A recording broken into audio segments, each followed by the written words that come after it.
munggo, binabad natin ng ilang oras, few hours, para madali siyang pakuluan.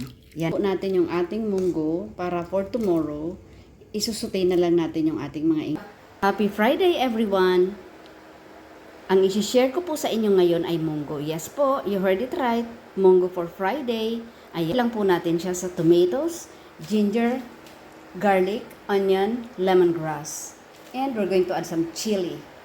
And isusutay po natin siya sa shrimp na naseason na po natin siya ng black and pepper and salt. And we're going to add additional salt and black pepper. Of course, we're going to use olive oil. And then, maglalagay po tayo ng bitter gourd, squash, and we have water spinach. And garnish with spring onion. And mag-i-add po tayo ng bihon. Sautay na po natin yung ating mga ingredients. Pwede na po nating ilagay yung ating shrimp.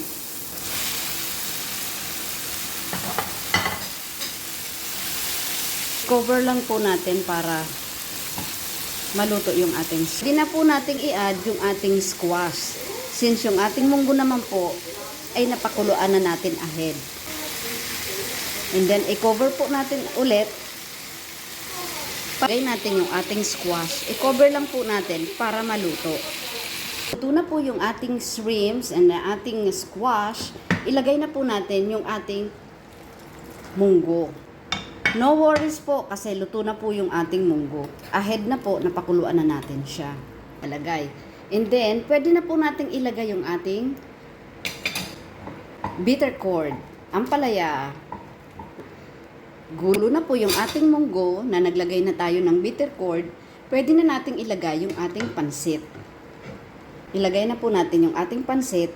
Yan po ay sinuk natin sa water. 1/4 kilo lang po yung inilagay ko. Pansit. So, hindi na natin kailangan ng rice pag ito ang ating niluluto. Di ba po? And then, ilalagay pa natin yung ating water spinach. Natin yung ating water spinach. Actually, ito po kasi yung available kong gulay. Pero pwede pong malunggay. Pwede kahit anong gulay. Iga-garnish na po natin siya ng ating spring onions. Happy Friday everyone! Kapag share na naman po ako sa inyo ng panibagong healthy recipe, munggo. Yes po, munggo ang ating recipe for today. Na mayroon po siyang pansit and of course the vegetables. Maraming salamat po sa pagsama sa akin ngayon. Thank you so much po.